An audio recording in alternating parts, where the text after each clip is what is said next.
on a vraiment cette idée d'essayer de renouveler la question de la coopération et le collectif en agriculture. D'où la thématique des rencontres nationales cette année. Aujourd'hui, beaucoup de gens qui s'installent, le collectif, ça leur permet justement de passer le pas de l'installation. Cette année, les rencontres nationales de Reneta ont retenu comme thème l'expérimentation du collectif en espace test. Nous avions déjà fait un accompagnement de l'espace test l'essor maraîcher et d'un autre espace test Terracopa.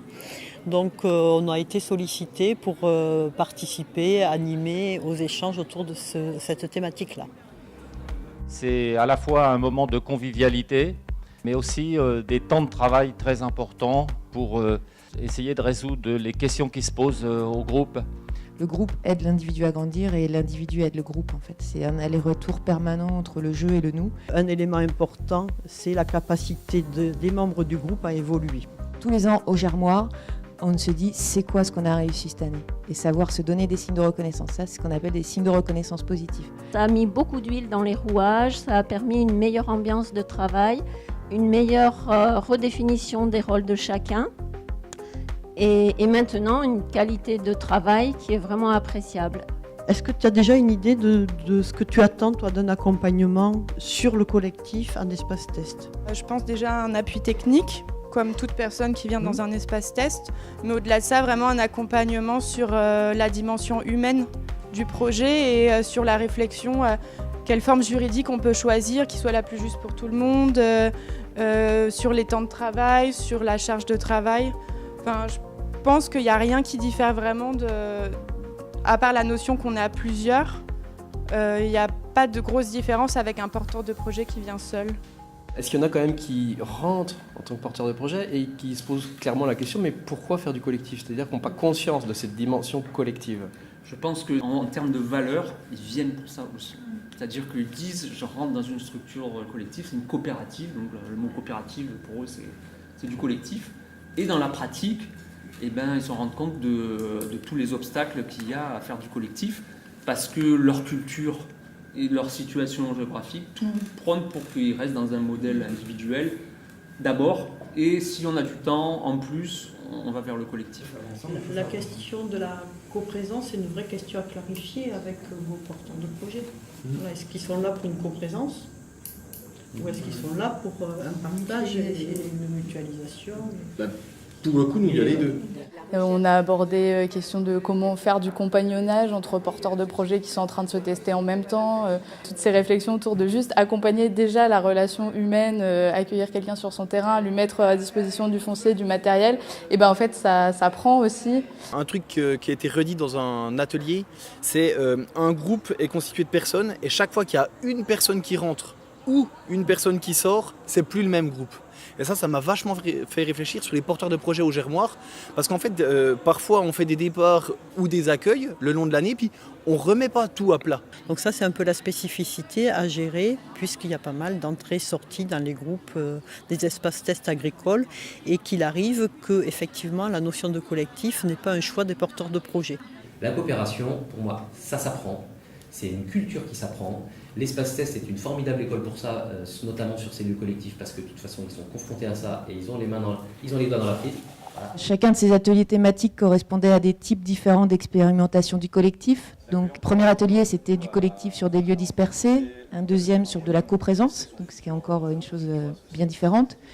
L'expérimentation du faire ensemble, se tester pour s'installer à plusieurs, qui était aussi l'entrée d'Amélie. Et un dernier point qui était l'associé à l'essai, donc arriver sur comment est-ce que l'espace test peut permettre à des gens de se tester sur une structure déjà existante. Dans les espaces tests, en fait, est-ce que ça veut dire qu'il y a au moins 5 types de collectifs différents ? Et est-ce qu'on peut vraiment parler de groupe dans toutes ces situations ? Même si tout le monde part sur l'idée d'une SIC, mais de se dire, on se laisse aussi le... Oui. Nous, dans notre système de référence à Chantal et moi, il n'y a pas de groupe s'il n'y a pas des individus qui se sentent appartenir à ce groupe. Je vais me sentir d'autant plus appartenir à un groupe que le but a un sens pour moi. Et je vais me sentir appartenir que si je me retrouve dans un sens et que ce sens, il est aussi explicite en fait. L'appartenance, elle vient aussi de l'adéquation avec mes besoins, mes compétences, et être en accord avec la façon dont est exercé le leadership, qu'il soit collégiale, que ce soit une gouvernance partagée ou autre, mais en tout cas que ce soit quelque chose avec lequel je suis complètement raccord en fait.